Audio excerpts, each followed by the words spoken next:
Sa dami ng issue tungkol sa mga pogo, ipagbabawal na ng PAGCOR ang mga pogo hub o yung mga pogo na may malalaking compound. Sinabi ito ng PAGCOR chairman sa pagdinig ng Senado na inisnab na naman ni Bamban Tarlac Mayor Alice Guo.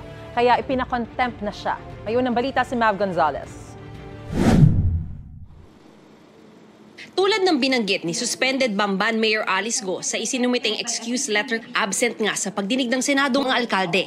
Wala rin siyang abogadong pumunta. I think this letter of explanation is totally unacceptable.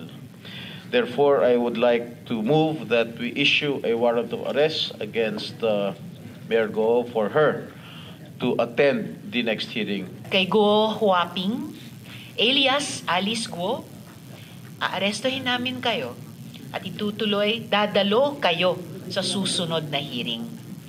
Ang patuloy niyong pagtanggi ay, gaya din sinabi ni Sen. Sherwin kanina, kabastusan, di lang sa Senado, kundi sa bawat Pilipinong sumusunod sa batas at nakikipagsapalaran ng patas. Cited in contempt si Mayor Guo at iba pang miyembro ng pamilya Guo, pati ang accountant niyang si Nancy Gamo at si Dennis Cunanan, ang dating opisyal ng gobyernong nahatulan sa PDAF scam na naging independent consultant ng mga kumpanya sa likod ng pogo sa Bamban Tarlac at Porac, Pampanga. Bago makapaglabas ng arrest order, kailangan munang mag-issue ng komite ng show cause order para sagutin ang kampo ni Guo. Pag hindi katanggap-tanggap ang paliwanag nila, saka uusad ang utos na arestuhin sila. Ayon sa Bureau of Immigration, nasa Pilipinas pa si Guo. Naka-alerto rin ang pangalan niya sakaling subukang umalis sa Pilipinas. Sa pagdinig, inilabas ni Senador Sherwin Gatchalian ang birth certificate at school records ni Guo.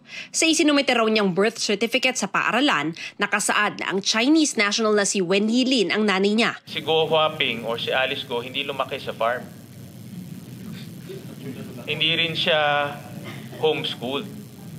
Nag-aral ho siya. Nag-aral siya sa parehas kong school, sa Grace Christian High School, for grades 1, 2, and 3. Year 2000 to 2003. So, hindi siya homeschool ni Rubilin. Sa school ho namin walang farm ho doon. Puro building ho.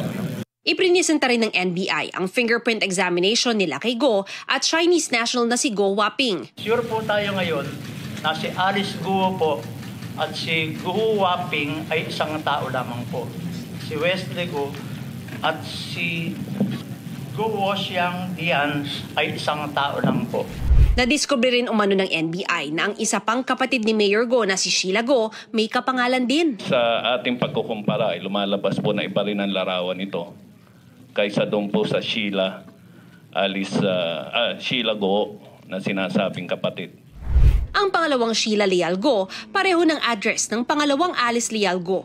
Pero nang puntahan ng NBI, walang nakatirang Alice o Sheila Leal Guo roon.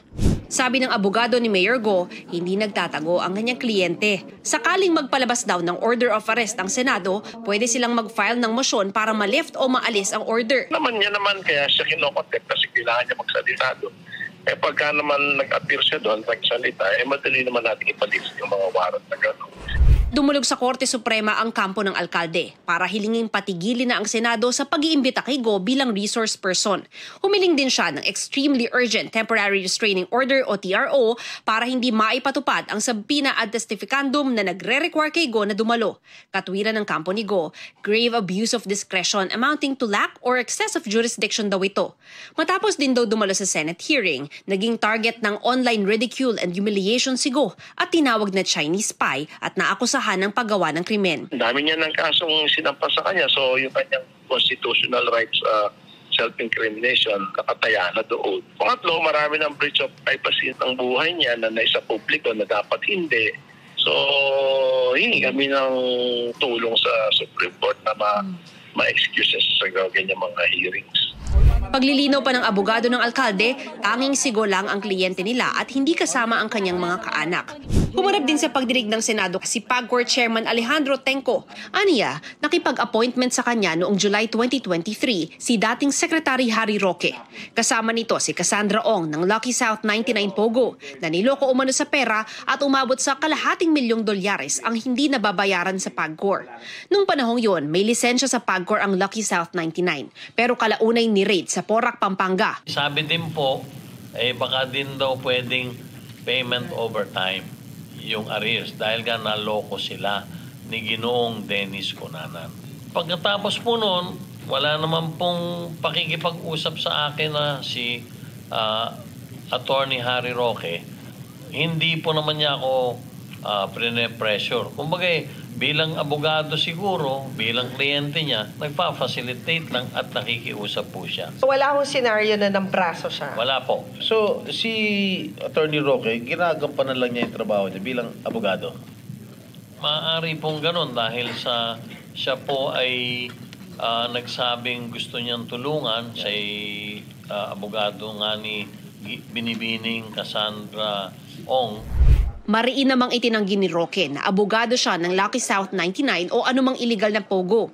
Whirlwind Corporation daw ang kliyente niya, ang may-ari ng lupang kinatatayuan ng Porac Pogo Hub. Hindi po ako naglabi sa illegal na pogo. Dahil yung mga panahon ng pinunta ko po, hindi naman po lisensya ang linalakad ko, rescheduling of payment, sa panig po ng isang kumpanya na sineserbisyuhan nung kilala kong kumpanya na Whirlwind, na legal nung mga panahon na yon. Minsan po, hindi ko naging kliyente nga itong Lucky South, at kung naging kliyente ko po yan, bakit ko itatanggi?